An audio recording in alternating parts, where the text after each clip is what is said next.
Je vous l'ai déjà dit, la paraphrase est à éviter absolument dans vos copies. Cependant, c'est une étape nécessaire pour s'assurer que l'on a bien compris le texte que l'on va étudier. C'est pourquoi nous allons voir ensemble le contenu du blason du beau Tétin de Clément Marot. Le poète s'adresse au Tétin, qu'il tutoie. On comprend que c'est un sein de jeune fille. En effet, l'adjectif refait signifie nouvellement formé.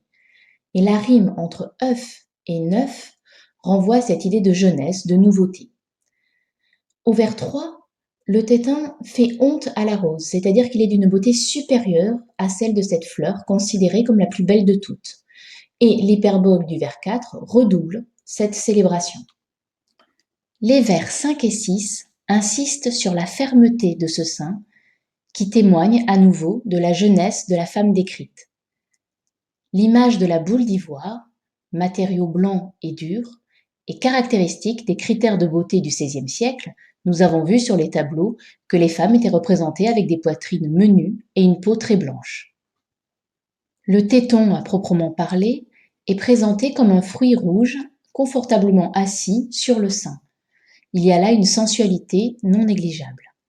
Pourtant, dès les 2 vers suivants, le poète semble se récrier puisqu'il rappelle que personne ne voit ce téton, que personne ne le touche, et il se place en position de voyeur qui suppose, qui devine ce qu'il peut y avoir sous le décolleté.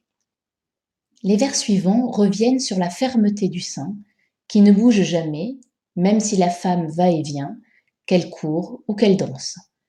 Ce tétin est considéré aussi comme toujours loin de son compagnon, loin de l'autre sein, c'est-à-dire que c'est une petite poitrine, caractéristique là encore de la jeunesse, comme l'indiquent les adjectifs mignon et gauche qui peut connoter la maladresse. Tout cela renvoie à la jeunesse de la femme décrite. Dans les vers suivants, le poète exprime son désir. Le sens de la vue est abandonné pour celui du toucher, souligné par la rime avec main, et les verbes tâter et tenir. Mais ce désir de toucher le sein doit être contenu, doit être arrêté, car il peut susciter un autre désir. Ici, la question de la chair, du sexe, est très nettement marquée. Le poète poursuit l'éloge de la beauté du sein en insistant sur ses proportions parfaites, puisqu'il n'est ni grand ni petit. Ensuite, le tétin est présenté comme mûr. Cette image de la maturité, renforcée par le mot appétit, donne l'impression qu'il est prêt à être dégusté, que la femme arrive au moment où elle va cesser d'être une jeune fille pour devenir une femme, et donc où elle s'ouvre à la sexualité. Au désir du poète semble donc répondre le désir du sein, qui supplie jour et nuit qu'on le marie bientôt, comme si la jeune fille était pressée de connaître la relation charnelle. Le regard du poète revient sur ce sein, on observe le gonflement qui paraît également un signe de désir. Dans les derniers vers, le poète s'exclame que l'on peut déclarer heureux celui qui emplira ce sein de lait.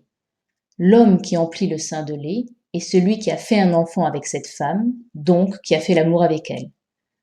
Le poète souligne donc la supériorité de la sexualité d'une femme entière, d'une femme accomplie, sur la beauté d'une jeune fille. Finalement, un beau sein, c'est peut-être plus un sein que l'on peut toucher. Le poème se termine donc sur un effet de chute.